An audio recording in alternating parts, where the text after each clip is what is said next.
to go. That most folks are hugely undervaluing their presence. It was too much for you to hold. So I like free, I like expensive. I just think like $20 price point, what else costs $20 in your life? Because there's so much emotional content, like so much resonance, you can get away with making claims. People listen to artists.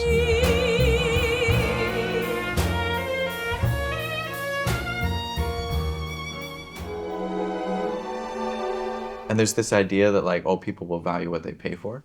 But I'm pretty sure that a $20 ticket devalues that a lot. And we still end up making the same, if you sell 50 tickets at $20, it's the same revenue. So I just think like a $20 price point, what else costs $20 in your life? That's the problem. Exactly, Subway. It immediately equates it to something of extraordinarily low value. So I'd rather not put a price on it. Because like, do you charge your friends to come for dinner? No. Unless you're...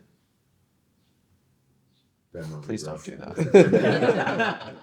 But that's just like, provide for your people. I don't know. If you can.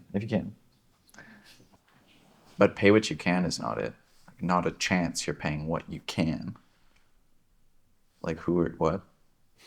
So I like free, I like expensive. Oh, yeah? Yeah. You heard about this? You just come up with that. Yeah, because when it's free, it's like, people are like, wow, they're doing all this and I didn't even have to pay for it? Oh my God. Would you ever go the other direction? Like make it expensive and invite like just a small group of people? Or do you need the energy of the room? We should. I've thought about this a lot, Yeah. as you may imagine. So, who really inspired me for what I did last night, and I'll have to call him and thank him, is this guy Jarrett in Brooklyn.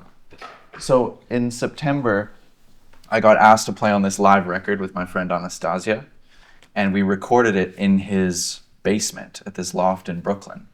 And it's 100 people that he invites, and it's free, and it's magic. It's so good. And then they record it all, and then they push the records. And the one before this record was the Bilal record, who's like a legend, with Robert Glasper and Common and Questlove. Sick. And it's the same label.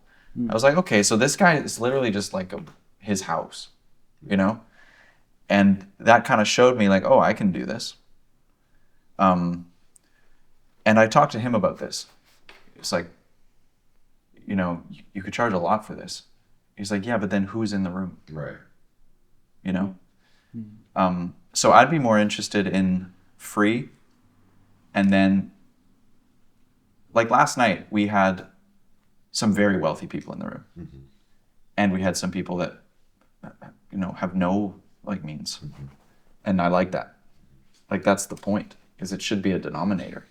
Like the community, the gathering, the space, as long as you treat the space with respect, you should be allowed in the space, regardless of your status, And those with means will contribute.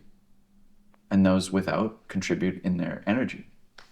Because this is another flip too. It's like, oh, I didn't even have to pay for it. Well, you paid for it by being here, right? You paid for it with your time and energy and your attention. You can only be in one place at one time. It seems to me that most folks are hugely undervaluing their presence. But for me, it's always like, what a gift. It's like, you don't need to give me any attention at all. And to your point about constraint, when I do speak, I want it to be signal. And I want to prime people to feel that when I open my mouth, it's worth them listening to. Instead of, oh, sometimes it's signal, sometimes it's noise. Being more deliberate with my words and speaking slower. And as an improviser with language, it's better to slow down than to use filler words, because it commands space. And it's so thick, the energetic field, when you're standing in front of it, that space just creates more magnetism and more coherence in the group because everyone's focused on a point, right? I feel like that's so important because in social media it's the opposite, Oh. right? It's like, let me talk as Hellscape. fast as I can so I can maintain people's attention. Yeah. And so it's like so counter to how the zeitgeist is right now. And I think that's really important. And Big something I'm opportunity. actively working on, Yeah. you know? That's why I liked that you only kind of spoke about Elle, like you introduced her, and then Hyatt as your brother. Like it felt like really aligned with what we were talking about yesterday in terms of like, why are you doing this, you know? And for you, it's like a big part of it is family, like taking care of your family, spending time with family. And so that felt really right to me. Yeah. Yeah. Yeah, and then another thing that I'm trying to demonstrate is to position your projects within the zeitgeist. Like position your projects within what's happening in the moment at a more collective scale. Because everyone is thinking about technology to some degree. But that's our role as artists, is it not? Is Totally. to mirror what's happening and point the way. Yep. You know, so have opinions and like Have know opinions. what's happening. And you know, if I had brought people into the room and just said the robots are coming and I'm not playing the cello and I'm not facilitating the show, it's Yeah. like, okay. Okay. But because there's so much emotional content, like so much resonance, Yeah. you can get away with making claims. People listen to artists. Yeah.